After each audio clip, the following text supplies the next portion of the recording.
Bueno, y para seguir entendiendo, para seguir dándole un marco histórico a esto, vamos a ir al living porque está con nosotros el historiador Miguel Ángel de Marco, investigador del CONICET, para entender justamente y darle un contexto a esto. Buen día. Buen día, ¿qué tal? No, por favor. Bueno, ¿estaba la grieta también en ese momento? Y sí, por supuesto. Y fíjate vos que cuando escuchabas las palabras que recién decía, yo pensaba justamente en Belgrano, en esa frase que se dice que dijo en los últimos momentos de su vida, a momentos de expirar, que decía, hay patria mía, es decir, la impotencia de ver cómo esa patria por la cual él había luchado estaba debatiéndose el mismo día. Vos tenés en cuenta que el 20 de junio se conoce también en la historia como el Día de los Tres Gobernadores. Es decir, en el momento que moría Belgrano no había una autoridad nacional.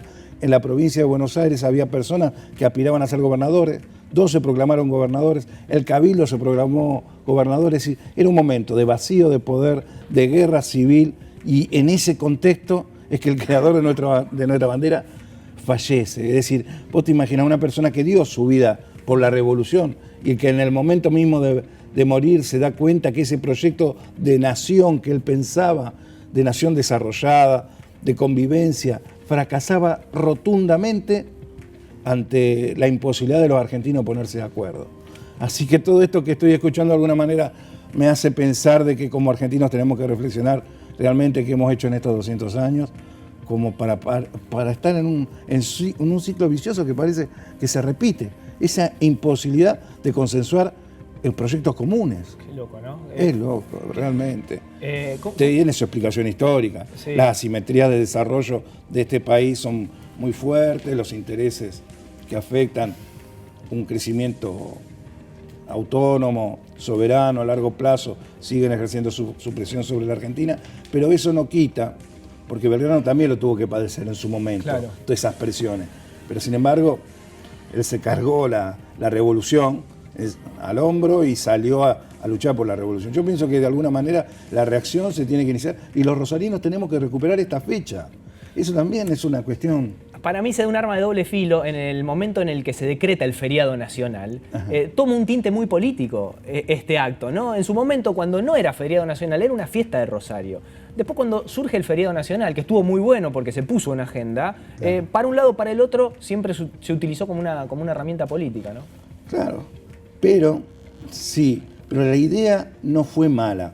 Vos pensás... Como todo en este claro, país, las ideas no son malas, después cómo la aplican. Nosotros el feriado pasó a ser movible al tercer lunes de cada mes a partir de 1994.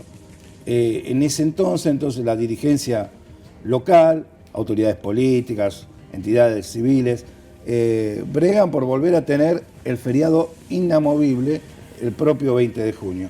Y esto se logró en el año 2010. O sea que desde 2010 tenemos esta fecha inamovible. Y también fue una lucha de la dirigencia local y de la sociedad en su conjunto. Miguel, contame cómo era Rosario en ese momento y por qué eligió crear la bandera acá. ¿Cómo era la ciudad que hoy conocemos? No, realmente no nos podríamos imaginar. Es decir, lo más común, con lo que lo podemos comparar es con una aldea rural. Sí. Nos tenemos que trasladar en el tiempo, unas 600 personas viviendo en lo que eran casitas de adobe. Casitas de adobe. Y techos de paja. No había calles delineadas como hoy lo conocemos. Realmente era un ambiente muy, muy humilde. Aún así, con toda esa humildad, porque no había construcciones, y el ritmo era el ritmo de la campana de la iglesia, porque era la única construcción, aún así era un punto muy deseado. Rosario se crea en el siglo XVIII por una conjunción de factores que están relacionados con las bondades que tenía esta zona para que la gente se radicara. Es decir, tenía cierta protección del ataque de los aborígenes, podía tener agua, podían llegar a él mercaderías para consumir. Es decir, por su posición estratégica, su contacto con el río Paraná, era una localidad que ofrecía ventajas, pero aún así su condición era de una aldea muy humilde para 1812. Vamos a quiero compartir con vos algunos otros testimonios de colegas tuyos, incluso hablando de Belgrano, ¿no? Y cómo proyectaba y cómo pensaba el país. Su formación europea hizo que conciba a la monarquía como la organización política de preferencia. Sin embargo, con el tiempo se adaptó a las demandas de la Argentina en vías de independencia. En primer lugar, porque él fue funcionario de la monarquía, por lo tanto, fue un funcionario ilustrado que tenía la convicción a fines de los años 1790 como secretario del consulado, de que efectivamente la monarquía podía ser un motor del cambio en clave ilustrada. Luego viene la revolución y los carlotistas intentan convencerlo a Belgrano de la alternativa de continuar con esa opción, pero ya esa reserva de experiencia previa en donde la metrópoli no había aceptado a un Borbón como suplente en el área americana. Entonces es allí cuando ya en realidad va a hacerse cargo de las funciones militares sin abandonar nunca la perspectiva monárquica, que por otro lado era la perspectiva que entre las élites dirigentes, entre muchas de ellas al menos, dominaba. Y para tener además lo que se consideraba en ese momento el modelo de gobierno estable, es decir, el modelo sin duda era la monarquía británica, una monarquía limitada. Y es allí, por lo tanto, cuando comienza a elucubrarse la idea de una dinastía incaica para coronar, digamos, a esta novel monarquía constitucional. Porque los rumores y las noticias de que las misiones diplomáticas están negociando, ya sea en Río de Janeiro como en Europa, una monarquía, aunque esta fuera constitucional, tenía el descrédito de quienes, bueno, de los sectores que estaban haciendo la guerra. Y los sectores que estaban haciendo la guerra veían como muy rápidamente la figura del rey se había desacralizado porque se había convertido, casi diría, en una usina proveedora de tópicos que identificaban a la figura del rey con cualquier forma de monarquía constitucional, aunque ese rey estuviese limitado en sus poderes. El paso de Manuel Belgrano y su ejército por Rosario fue acompañado por los pobladores del momento.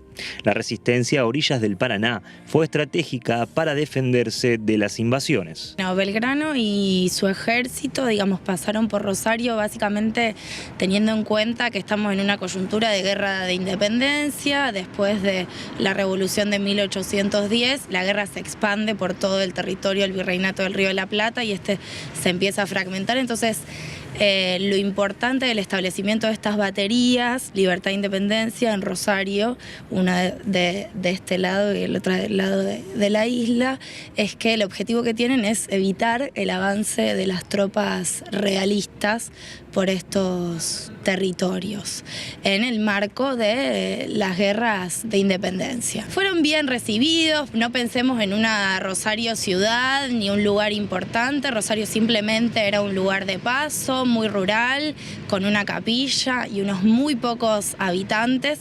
Lo que pasa que estaba en parte del camino hacia Buenos Aires y fueron bien recibidos, pero de alguna manera fue algo que movilizó y puso un poco en plano a esta pequeña, ni siquiera localidad, nada, pequeño poblado de la región litoral. El ancho del río acá permitía establecer estas dos baterías y de alguna manera se creía que la circulación de los barcos realistas o de los barcos enemigos podía pasar por acá, sobre todo por el tema de la contraofensiva de la banda oriental que estaba oponiéndose al proceso que se venía dando desde Buenos Aires como capital del Virreinato del Río de la Plata. Lo que decía Belgrano de alguna manera es que sus ejércitos necesitaban tener un distintivo propio y toma los colores de la banda de la dinastía de Borbón para ponérselos, por eso son celeste y blanco. ¡Viva la patria! ¡Viva!